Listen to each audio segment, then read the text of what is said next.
Hello, you are listening to Autism Athletics, and this is just two sports fans. This is my friend Branson Tucker, so please give it up for Branson Tucker.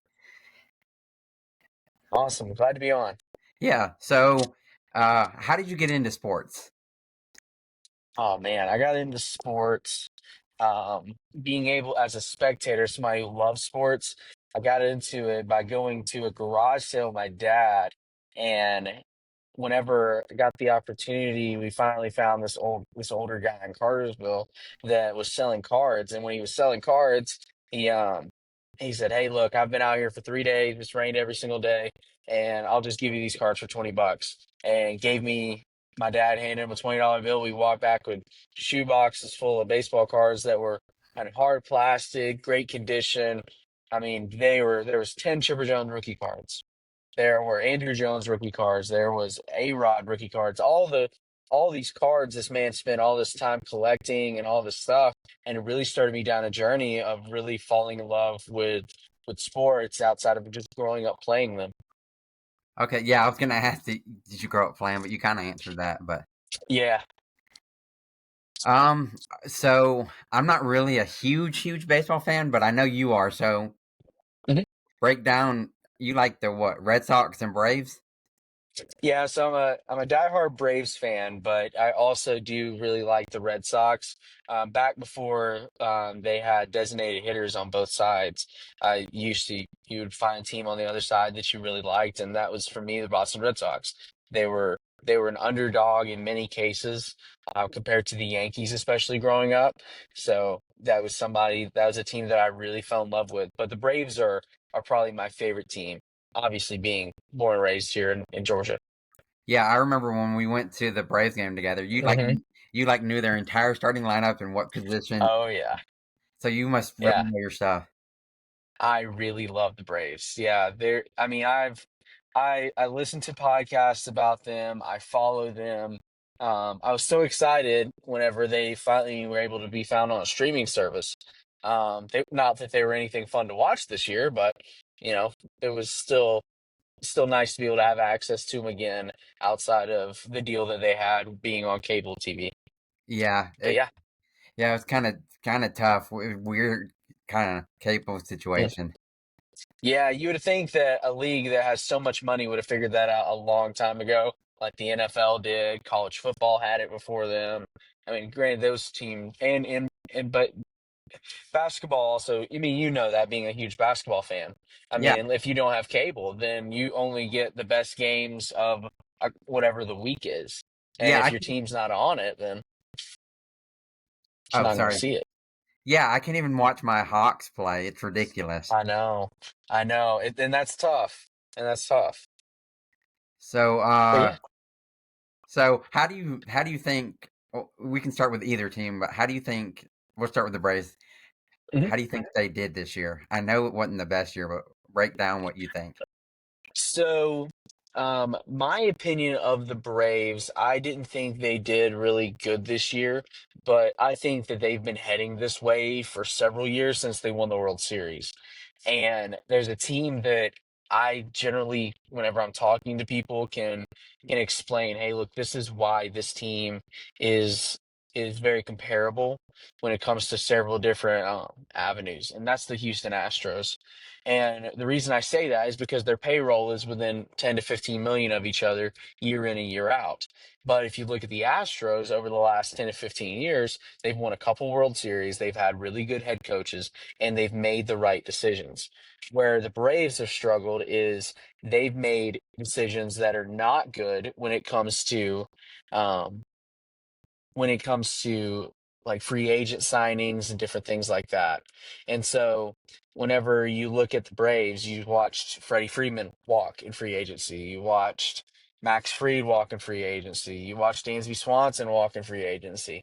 And there's stats to prove that those signing or those walks affected the way the Braves have played these last couple years. And you can see that even in this year, Yeah, for sure. especially at the shortstop position.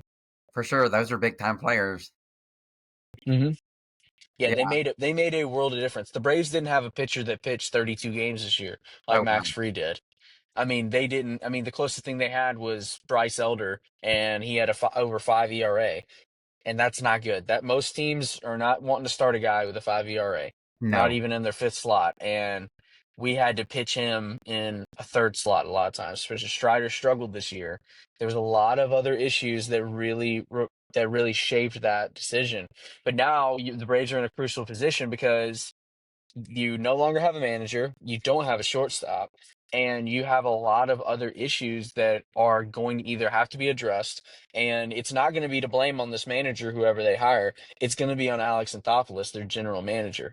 Because, like most sports, as you know, being a Hawks fan, it's not always about the head coach. It's really R- about whoever's really, writing the checks. Right. And that's the case with the Braves. I mean, I had some stats. If you want me to read them, I can, about the Yeah. shortstop, Most just to that. show you how big of a deal these kind of deals matter. Is you had three players play shortstop for the Braves this year. Okay, you had Hassan Kim, Nick Allen, and Williams. Collectively, they had a 225 batting average. Not good. Good. They had a total of 3 home runs, and that was all Kim in the last 18 games. Your shortstop position only gave out 3 home runs, That 52 RBIs, 20 stolen bases, and a .625 on base percentage. that That is terrible. yeah, Do that's you want me not to read you what Dansby Swanson had this year? And what people and Braves fans, when we had him, we didn't think he was all that great. But you realize how good he was whenever you see his numbers now. He had by himself, mind you, by himself, playing fewer games than all three of these guys collectively, had a .244 average, 24 home runs. He had 21 more home runs at the shortstop position, had 77 RBIs by himself, had 20 stolen bases by himself. He tied three other guys having stolen bases at his same position, and a .717 on base percentage. That is, I mean, it just shows you what the Braves are missing. It really right. does. And Ozzy Albies was down. I mean, there's just a lot. Yeah. Hopefully they can get it turned around. I don't know how, I, but I really hope so. I mean, there's a lot of decisions that have to be made to make that happen. And it's really going to be telling. And you're going to see Braves fans either really excited or you're going to see Braves fans really upset. have you read anything about any rumors about the manager? I've read several things, and I have some thoughts on it. The one thing about the manager position for the Braves that's very unique, like I said, it really determines of how the athletic director handles or not director, the general manager handles this. So I've heard David Ross's name thrown around. Me I've too. heard yeah, and David Ross. Everybody loves David Ross, but David Ross was, I feel like David Ross would almost be coming into the same situation he went into with the Cubs, because I'm not sure if you know this, but David Ross won a World Series with the Chicago Cubs, became their manager 2 years later, 2 or 3 years later. Well, that team was on the downhill, just like the Atlanta Braves are at the current moment. The Braves are set up better than that team, but it's still not great. And the Braves are coming out of a World Series about 3 years, a couple of years ago, 2 or 3 years ago now, and you'd be coming into the same situation with a frustrated fan base that is not happy with how the money's being spent, not happy with how things are going. And to be frank, Dave Ross is not going to get the the leeway that other managers would get because he's so young, and he's only got 3 4 years of experience. He only made the playoffs once with the Cubs, and that was in his first year coming off of that, and everything got worse after that. It's not that I don't like the guy, it's that I just think that they would be setting him up for failure. Personally, I think that they need somebody that's a little more seasoned, because that was something that they did well with when it came to Brian Snitker. Brian Snitker ends his career as a Braves manager, having been in a managerial role and being in the Braves organization for 50 years. Whoa. That's a long time to be with the Yeah. team. And so you need somebody who's been there, done that. Ron Washington makes a lot of sense to me, but his health wasn't good and he couldn't even last a year with the Angels, which I don't fault him for that. I love Ron Washington. But when you're getting older and you're struggling with health, if his health is there, The man's been there with the Texas Rangers. He's a beloved person for the Braves. I mean, he would be a great fit in a lot of ways. He already knows the players really well. He's only been gone a year. I mean, I think he should come back to Atlanta, even if it's not in a managerial role. To me, I know this is going to sound kind of out of left field, but the name that hasn't been tossed around that I do really, really like is is Joe Madden. He was the Tampa Bay Rays manager back in the day. He was also David Ross's manager whenever they won the World Series with the Chicago Cubs. The man knows how to manage ball clubs. You need somebody that can do that. Like I said, Ron Washington could do that. But the Braves have had a thing even since Bobby Cox. When they brought Bobby Cox in, that was the last manager they brought in that wasn't from the Braves organization. When you brought in Freddie Gonzalez, he was already in the organization. When you brought in Brian Snigger, he was already in the organization. This is kind of like the situation the Tennessee Volunteers were in when they went and hired their football coach that they have now, where they needed to go outside of the system to find their fix. And that's what I think is the same situation for the Braves. And then you said you like the Red Sox too. How'd they do this year? I mean, they made it to the playoffs for the first time in 3 years. I think that they're a team that's on the up and up. They have a good manager. No matter what you think of Alex Cora, he's still a good manager. He's had his issues with how he handles either the press or how he's perceived and different things like that. But he is a good manager, and um, one of my beloved Tennessee Volunteers is their best player, and Garrett Crochet. He is a fantastic left-handed arm for them. But the Red Sox to build and fight in a division that is very, very top heavy. I mean, you're talking having they typically have two or three teams out of that division, similar to how the Braves division is, where they have two or three teams that wind up in the playoffs every single year. The Yankees are always going to be fighting. The Rays, the Orioles have only gotten better. It's just how it is with that division. They need some more starting pitching. They need a power bat. They only had two guys hit over 20 home runs, and I think their highest was like 26 or 27 home runs. They need Alex Bregman to come back. They need Trevor Story to stay healthy. They have some guys and they have a lot of prospects coming up. But I think between the money that you have in the Red Sox organization, the talent you have, and then the guys that are prospects, I think if everything keeps heading in the right direction, I think they're going to do really good in the next. I wouldn't even say next year. I'd say the year after. But I think you're seeing it this year with how some of the young guys came on. Yeah, at least you got one team in the right direction. Yeah, at least we got one team there. I mean, the Braves have more opportunity. Honestly, has more talent and they have more opportunity, and they have so much money to play with. They could trade at least five or six guys, and they would clear up another 40 million. But they have 80 million to play with this year. Not many teams Wow. can say that. So if they don't spend it, then somebody's going to be calling for Alex Anthopoulos' job. Um, it's just the way how it's going to be. That's the way I mean, you won a World Series. It's not like he's disliked. It's just he needs to man up and pay these people. I agree. Well, it doesn't matter who goes first on this next topic, but we're going to talk about Yeah. our favorite college teams. Whoever wants Oh, first. thank God. You Yeah, want to you go go first first, or man. me? I've talked a lot. You go first, man. I want to hear you All talk right. about Georgia Tech because I'm a fan of them. I like that. I like your team, dude. Actually, my answer is going to surprise you. So, Really? so I am a Tech fan first. My dad went there. My brother went there. So I'm a Tech fan Awesome. through and through. But this is going to surprise you. I'm also a Georgia fan too. I Oh my gosh. I know. How can you be a Georgia fan and be a Tech fan? I don't see how that works, John. But I mean, I I'll get this believe you if you question. say you did. I get this question all the time, but it's a house divided. So my sister and my brother-in-law went to Georgia, and even when they first Mm, went, I had a hard time rooting for them. But then eventually, I was like, you know what? They go to the games. They're in college. yeah, How about that's different. they have a good year? And then I just started liking them. But I will always be a Tech fan first. Like when Tech plays Georgia, I can't stand Hmm. Georgia.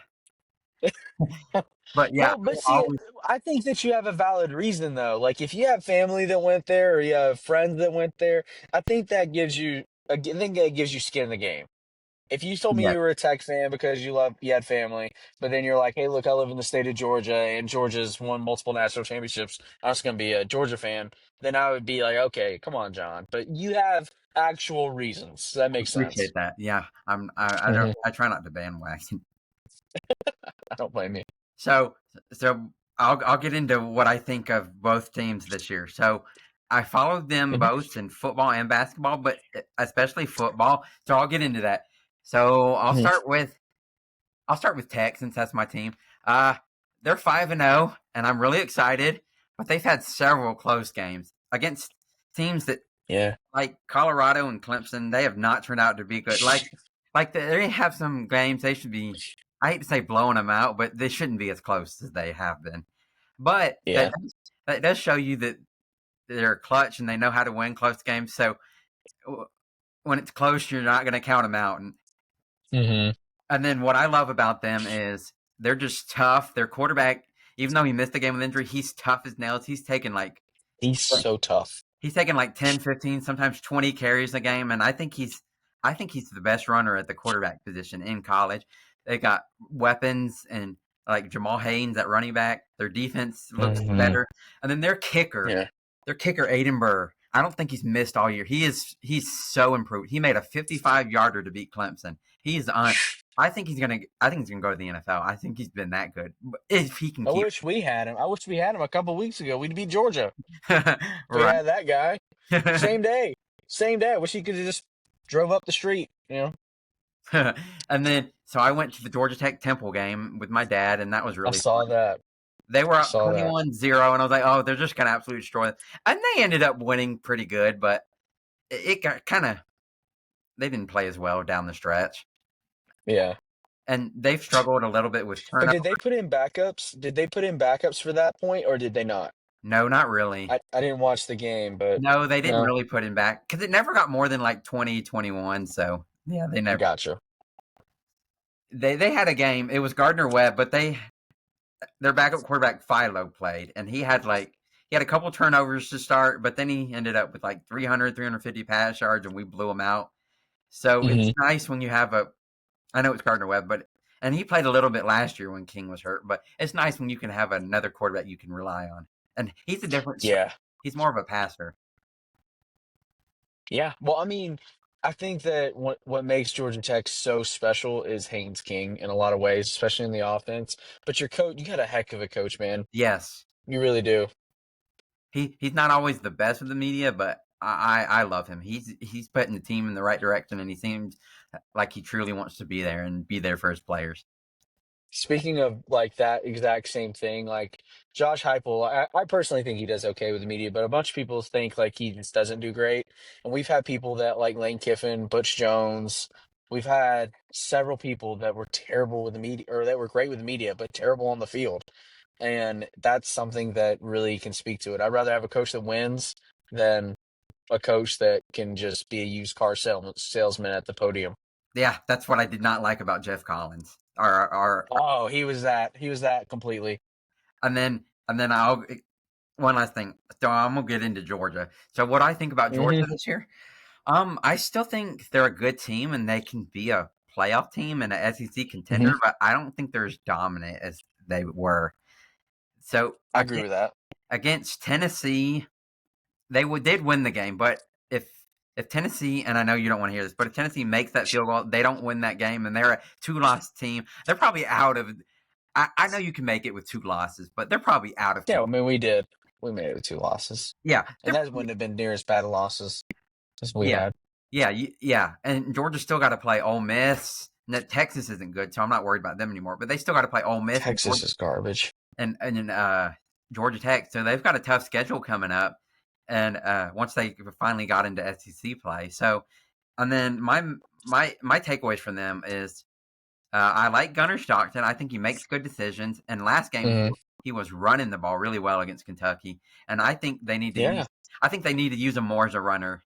Um, and then they got this freshman running back named Chauncey Bowens, number 33.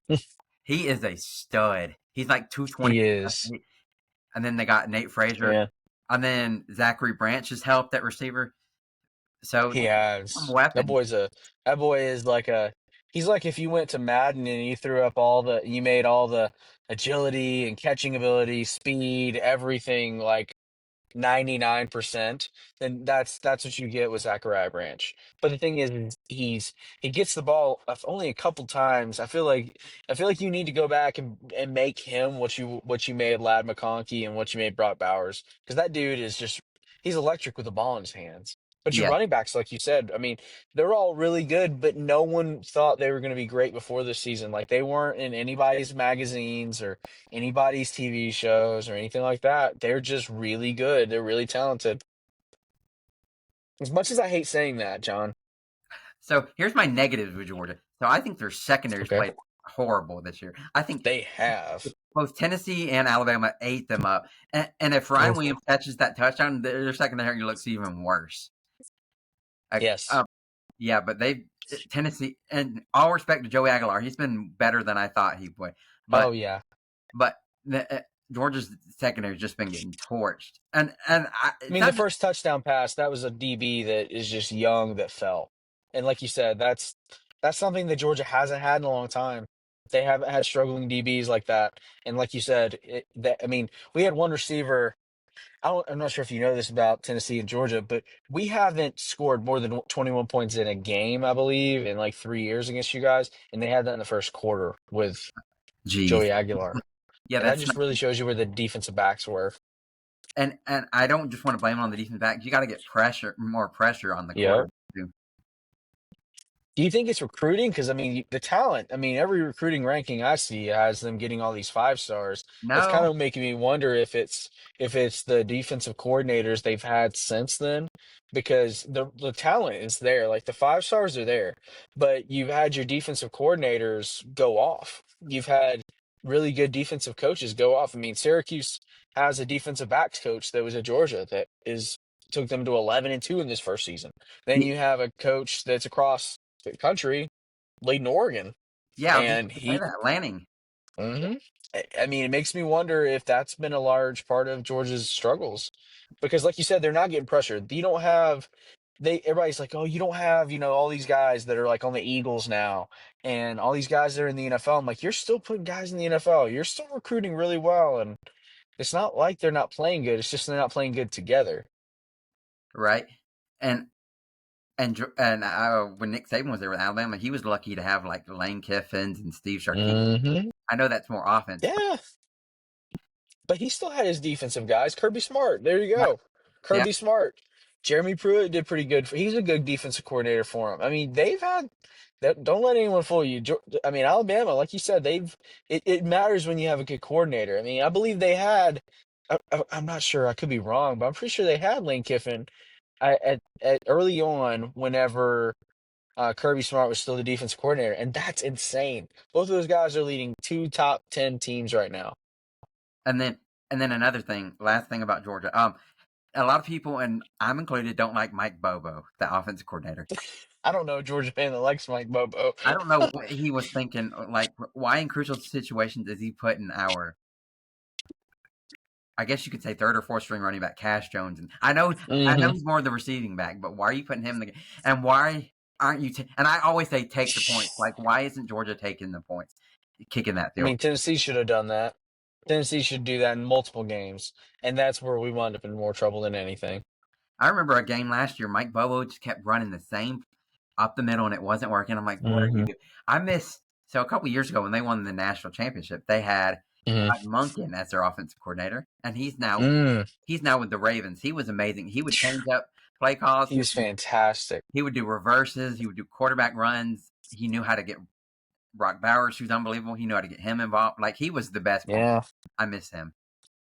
It makes you wonder why more offensive coordinators that have success, and not even like crazy good success, because if you look at Todd Monken in the NFL, he was good, but he wasn't great. He's not what people looked at as Kyle Shanahan, McVay, and Right. how they were as offensive coordinators. And obviously, they wound up as really good head coaches in the NFL in their own rights. But Todd Monken, I mean, I'm pretty sure he was with the Browns before he came to Georgia, and I mean, he takes it from a pro mindset, and there's a reason why the pro game is so different from the college game. But that's why no one can figure out Todd Monken's offense. Right. Is he did it really well. He made it. he simplified it for the players, but he made it harder on like the actual teams that had to play. I mean, Georgia. I mean, as bad as Alabama was, or how dominant Alabama has been against Georgia, he still made them struggle with it. Right. So yeah, that's my takeaways. But so tell Yeah. us your takeaways on Tennessee and how you became a Tennessee fan. Okay, how I became a Tennessee fan. So, becoming a Tennessee fan, my dad worked at a bank in Cartersville, and he won a raffle, or he could get some tickets to go to any game that specific weekend, and they would take care of the hotel and they would take care of the tickets and everything. And it was the last time that until I think until 2022 when Tennessee beat Alabama at home, but before that, it was the last time that Tennessee beat Alabama in Knoxville. I went there, the pageantry, everything about it, running through the T. I mean, just every aspect of it. It meant the world to me, and it shaped everything of what I thought of when I thought of college football. Because even if you're not a Tennessee fan, you still know that Neyland Stadium is probably one of the top 10 environments in college football. For When sure. it's right, it's right. And it's one of those atmospheres that people like all around the country want to go to if their team is playing them. Oklahoma this year when they come to Knoxville. If you remember the last time Oklahoma came to Knoxville, Baker Mayfield. I mean, he didn't talk about any other stadium that year. He didn't talk about the Oklahoma Stadium. He didn't talk about any other stadiums. He talked about how loud Tennessee was.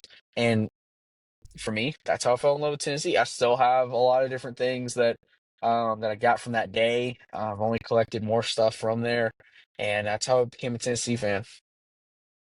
That's awesome. Mhm. Yeah, I know they're good at a lot of sports, and you follow them in more than just football, right? Oh yeah, I follow them in baseball and basketball, and honestly, I think I told you the other day, it's been terrifying me knowing that our head coach has done so good because no other college coach is getting this right now. But our college baseball coach has been linked to two Major League Baseball teams, and only one of them would I be okay with losing him to, and that's the Atlanta Braves. But the other one, which was an actual serious conversation from what I read, was with the San Francisco Giants, and I was like, I don't like this. I know why he's being tied there because they got several guys that are playing for him, and several prospects coming up through there that played for him, and I was like, I just don't want to lose the guy.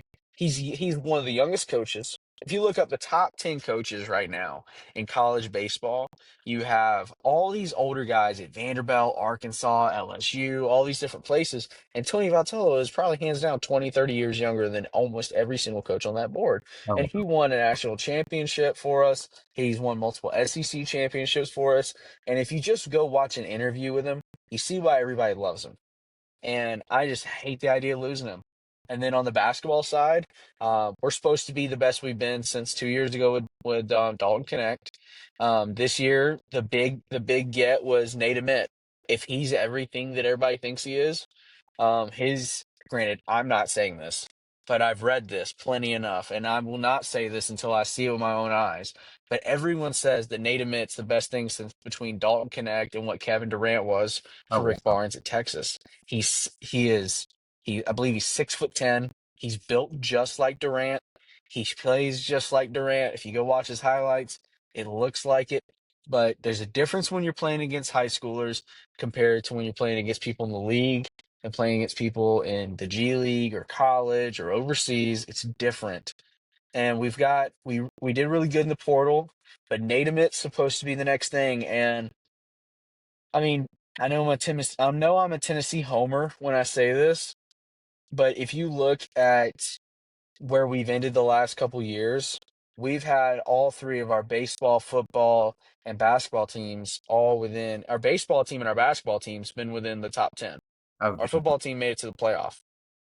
Well, we've done a lot of other stuff too, but we've landed in the top 14 for 3 years running. I mean, that's pretty. Georgia can't say that. No. Alabama can't say that. It's just there's a lot of teams that cannot say those things, and Tennessee's done it. That's the reason why Tennessee's won the SEC Team of the Year Yeah. in multiple years in a row. I Yeah, mean, that's I crazy. know we haven't won the national championship in football, and Georgia and Alabama have had that locked down for a while. But I honestly don't think Alabama is going to be there anytime soon. Um, Georgia with Kirby. I think that he's still young enough. I think he can do it. Yeah. I mean, I don't know. I think Alabama is legit this year. I don't know. I I hate think yeah, I I think hate they to got see you them. guys. I think they got you guys on a bad week because if you watch how they played against Vandy, and Vandy's a good team. Don't get me wrong, Vandy's a really good team, but Alabama didn't handle Vandy the way Alabama should have handled No, Vandy they back did in the not. day. Vandy They gave did that not. away. Those Yeah, dumb red zone turnovers, and they just gave that away. I feel like Vandy had every opportunity to beat Alabama, and I'm not saying like I'm not an Alabama fan. no, My me. wife's an Alabama fan, but I'm not an Alabama fan. And one of the things that happens whenever you deal with this, you got third Saturday in October, and that's going to be a true tell. You saw how they handled Georgia, but you saw how they handled Vandy. Two very different games. Yes, And you know what? One of the things that neither one of the because granted, our defense when we played Georgia was missing a first round cornerback and a guy who was supposed to be another first round cornerback in the next draft. And then we're missing we missed four starting players on our defense, and we still hung in there with Georgia and lost them to them by a field goal. And reason I bring those four players up is because I don't think that they're passing, and not that I don't think they're good. I think Georgia's every bit as good, and I think they could have done it, but I think it'd have been harder on them. But if we had Jermod McCoy and Ricky Gibson in there, that would have been a very different game. That first pass that happened in the game that was like a 40-yard pass to Colby Young, I mean, that wouldn't have happened with Jermod McCoy. I'm sorry, it just wouldn't have. yeah, They went after a true freshman. The kid's been on campus for 4 months, and they went after the guy. And I mean, granted, I would have too if I was Georgia. But the reason I bring that up is I don't think Alabama has faced as high powered an offense as Tennessee's got. yeah. Or we have a better offense, more well rounded than Vanderbilt and Georgia. Georgia's talented. And don't get me wrong. But I think that I think you saw what happened when they played against Georgia or against Alabama. Yeah, And Alabama and Georgia gave that game away too, if you remember that. Georgia gave that game away. You had a player that was undisciplined jumping on a pile, right. which, by the way, I think me and you talked about that. I personally don't think that should have been flagged because your refs didn't blow the whistle. I agree. They didn't blow the whistle until 3 seconds after the man was laying on the pile. And yes, I think it was dumb that he jumped on the pile. But look, if the refs are gonna, but the refs have been making some bad calls this season. I mean, they about cost Tennessee the game against Mississippi State, and that Mississippi State team is really good. They had Texas A&M into the fourth quarter, 0-3. So in Texas A&M, Oh wow. so there's some teams out there that are gonna scare some people. Yeah. Um. Yeah, I agree. So lastly, so we talked about both of our teams. So now we're entering. We just had week 6 of college football, so Hmm. we can either talk about. So we can. I can spin this question two different ways. We can either Yeah, we can either talk about this past week, or we can talk about just who we're buying, the hype on who we're not, or we can talk about this past week. However you want to spin it. you can go either way, man, because I got answers for you both ways. I do too. So whoever wants to go. Well, which way do you want to go with it? Do you want to go last week or do you want to go moving forward? Um, well, maybe last week can kind of show teams their true colors. I can see that. So I think one of the things that you see whenever you look at last week, I as you know, being a Tennessee fan, I've been very upset with Nico leaving to go to UCLA. But we obviously won the first college football trade ever. And the man has gone 0-4 for UCLA. Their coach has been fired. Everything has gone wrong for UCLA.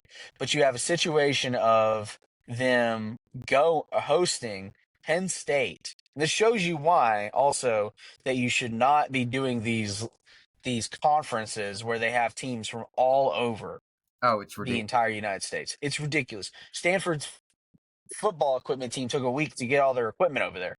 That Oh shouldn't be happening. That's not supposed to happen. no. So, but getting to the point, Penn State loses. Penn State was ranked seventh. Yeah. Penn State was ranked seventh. Like, Come on now. There's certain. I mean, you can talk about SEC bias all day long, but if whenever I look at these top teams, Oregon's the only team that I have respect for in this way. And Oregon, I have respect for in this way for several reasons. Because A, they got an SEC coach. B, they're built and they fight like an SEC team. yes. Ohio State won a national championship last year. I think that's great. But their best win is against Texas. Yeah.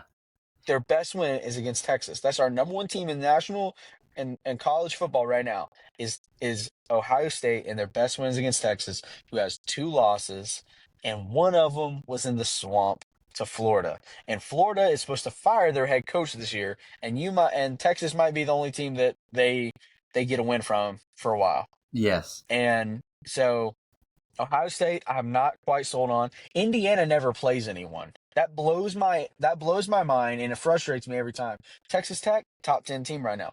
Who have they beaten? They Why beat. are they in this? They beat. Oh, Who have they beaten? they beat the brakes off a ranked Utah team. Oh wow, thanks. They beat Utah. And Indiana, they beat Illinois, who people were high on. Oh yeah, they beat Illinois. They beat the They brakes beat the off. school. They beat They beat the another brakes team that off was them. yeah. Yeah, you see what I mean? Like there's these losses that I'm like, I don't understand. I don't understand how you can look at them and be like, man, this is some killer team. Um, but that's where I struggle with when it comes to that. Florida State lost. They lost to Miami. I think it just shows you where Miami is at. They're in a class of their own with the ACC. I think the only team. I think they're going to see Georgia Tech in the end, and I think that's going to be a dogfight because I think there's a difference. The difference between Georgia Tech and Florida State, outside of the fact that Florida State buys all their players, and you see how they go from 2-11 to from 11-2 to 2-11 or whatever it is. I mean, you see that often enough with them. But Georgia Tech has built a team based on, in my opinion, merit and the fight that they have with recruiting, talent, trying to keep their. I mean, you lost your number one receiver from last year, went to Auburn. Yeah. Like, you guys are dealing with that. Florida State's not dealing with that. And you guys are still that good and you're still winning. Like, that, I think, shows you how Georgia Tech wins. And I think you'll see them at the end. Um, I know that I dogged Texas Tech a second or Texas A&M a second ago about almost losing to Mississippi State until they decided to run with it in the fourth quarter. But Texas A&M, I'm not sure if you've seen their schedule, but they don't really play many teams left this year. They might be one of the only teams in the SEC that can go undefeated Yeah. because they don't play Georgia, they don't play Alabama, they don't play Tennessee, they don't play many other people, and they've already won some good games this year. And I think they could be a team that creeps in that does really good. And it's another one of those coaches that's not great with the media, but does great with the coaching in Elko. Um, I think that this past week really showed you some of the true colors of some of these teams. Yeah. It's Because who was the other loss? Like you had Penn State lose, uh Florida State lose. Who else lost? we talked about There Texas was losing to another. Florida. We already talked about We that. talked about Texas. There was another one that was a top 10 team. I'm trying to remember who it was. I thought it was a top 10 team. Might have been number 12 or 13 or somebody Oh, like that. yeah, I think you're right. Oh shoot, I'd have to look at I the can't one. remember who it is though. You're Just right. can't think of who it is. No, it was Iowa State. Iowa State lost. Forgotten Iowa the name State of lost it. and Tennessee moved up to their spot. Yeah, that's how. Yeah, that's part of the reason Um, Tech moved up. exactly. Yeah, both of our teams I think are one are like 12 and 13 right now It's because crazy. of these teams losing. But that I think it goes to show you that the strength of conferences outside the SEC, there's maybe one, maybe two teams in these conferences. Like Ohio State, I'm pretty sure that they're a top 10 team just based off of the talent, Oh, for who sure. they have coaching, the way they're playing. I just don't know if we can crown them number one. In the same breath, I'm not sure you could crown Ole Miss number five. Like there's a lot of I just don't think we've seen enough yet, is what I'm getting at. But I do think we've saw a lot of what Penn State's got two back-to-back losses. I think you're seeing a lot of some of those teams fall off early, and I think you're going to see some of these other teams stick around. Yeah, it's amazing what like the preseason rankings and all that will do Oh yeah. because uh Ohio State, like we said, barely struggled with Texas, who's terrible. And then you look at LSU. Hmm. Everybody was They're not celebrating. going to be there. Everybody They're was not going to be celebrating. ranked. I'm telling you now, they won't be ranked. Everybody was talking about LSU. Oh, they beat Clemson. Now look how bad Clemson is. And like Georgia Tech last year, I'm a fan. Everybody was celebrating them beating Florida State, Yeah. and I was too. But then Florida State had their worst season ever. So Yeah. you just can't overreact to week. Exactly. I mean, you guys stormed the field, rightfully so. You stormed the field after beating Clemson. You Right. put a field goal post in downtown Atlanta, which I'm very thankful for. If we didn't have enough traffic situations in Atlanta, thank you for Georgia Tech. I'm very thankful they did that. But that win looked great, and that win's still going to matter to the College Football Playoff Committee because it was a ranked win, and that's something key to remember when it comes to the very end of all this: is where are these teams when you beat them? And you guys beat them while they were still technically high up. And their only previous loss before that was to LSU, which was high up. But like I said earlier, I don't think Clemson or LSU are going to be ranked by the end of this season. And I know No. that's saying I know that's saying really harsh things about LSU. But if you look at LSU's schedule, they've got some tough games coming up, and this was supposed to be the games they were winning, and they've already lost to Ole Miss, and Ole Miss is not going to be the hardest team you face. You still have, I believe they got Alabama. I believe they got Texas A&M. I believe they've already got Texas still. I believe they have Florida, which Florida, I mean, as bad as they are, as much as I love making fun of them, I'm so thankful they're down. It still is a team that can beat you. Yeah. Clearly, they just took Texas out. But can I ask you a question? Oh yeah. What's your take on Arch Manning with all this? They're a two-loss team, Oh, unranked now. so I was a huge Peyton Manning fan. He's the reason I got into Oh, the Peyton NFL. Manning fan too. He's the reason I got into the NFL. So I was rooting for Arch Manning. I was hoping he would do good, but Mm-hmm. he's not doing good. Like if you first of all, if you watch that game against Ohio State, he was terrible. And if you look at him statistically, he's near the bottom in every category in the SEC. Mm-hmm. He's just struck. And it's not like he doesn't have talent around him. Right, It's not like he doesn't have a good coach. right. I think if he come because they've already said even before the season that he's probably going to come back. So I think there's there's definitely room for improvement. He can definitely help his draft stock and all that. But as of right now, I'm not Yeah. buying him. Well, in your mind, with how transfer portal works, because the kid's getting paid over $6 million right now a season, Yeah, which it's is insane. I mean, he's getting paid more than some NFL quarterbacks right now. yes, Pretty crazy. Pretty sure he's getting paid more than Mac Jones, and Mac Jones is starting for the 49ers. dude, he's balling So, now. which he's balling. Very thankful.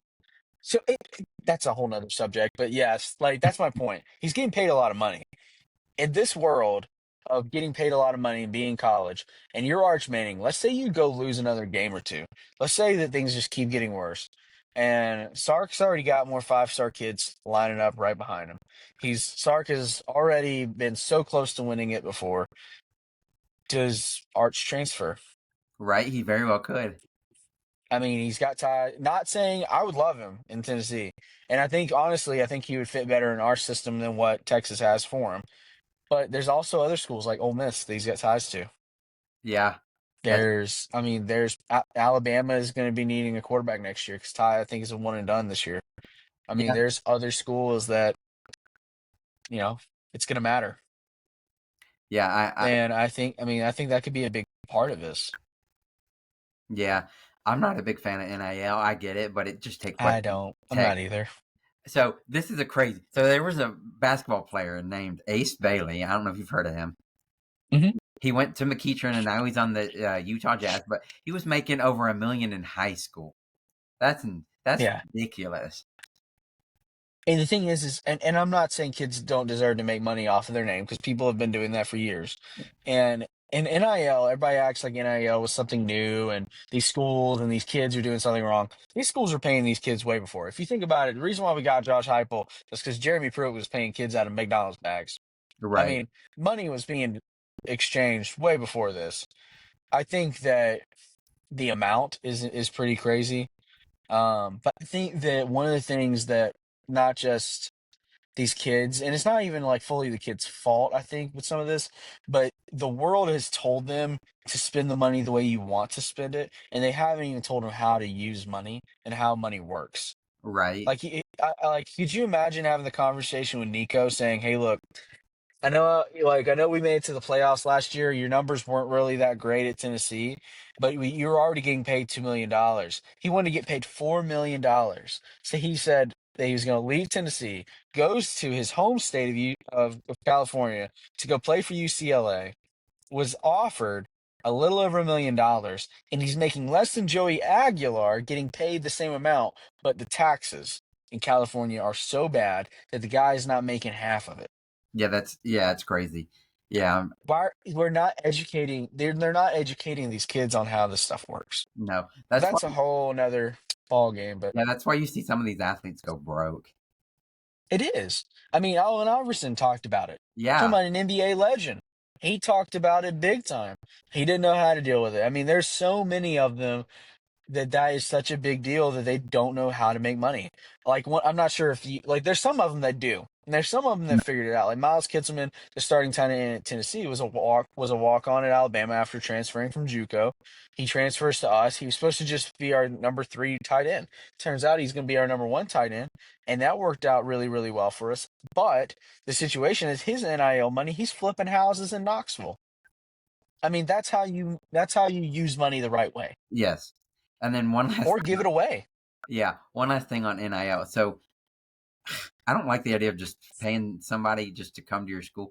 But like if you want to pay them, like put their name on the back of a jersey and you want to pay them a percentage of sales, or put them on the video game, give them Yeah. pay them to be on. But if Yeah. you want to pay them just to play, no, that's ridiculous. But if Well, they see, that's what it's supposed to be, right, but it's not. I mean, Nico, that was something that came out after he left, was he wasn't fulfilling these obligations. His dad was over there accosting people.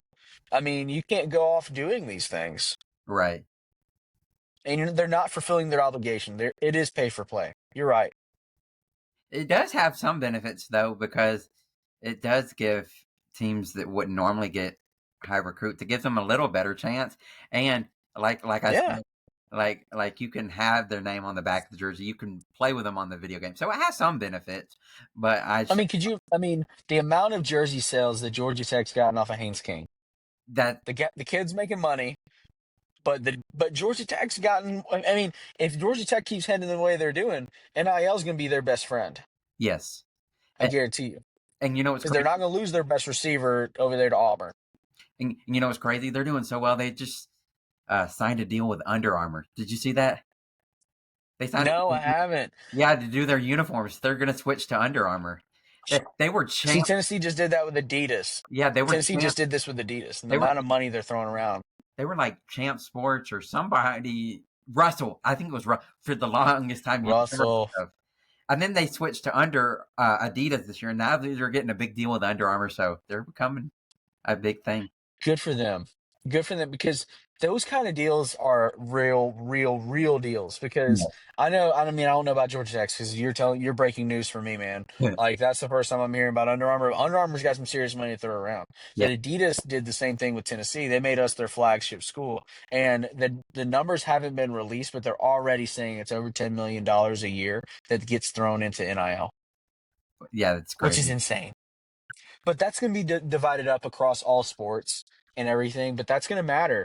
But NIL, I think, has helped other sports though. Like, I feel like baseball, you had maybe 4 players that were actually on full scholarship, and now these kids can actually go and make it through college. Unlike some of these football players who had full ride. Right. But softball players, basketball players, like some of those guys, that I mean, they're getting they're paying tuition. Some of these guys are with that money. Yeah. So before we wrap it up, is there anything else we missed or that you want to talk about? Oh man, no, we talked about a lot, man. Very thankful. Thank you for having me. Oh yeah, you were amazing. Appreciate it. All right, we'll stay in touch. All right, yeah. All Thanks, right. man. I'll see you. All right. See ya.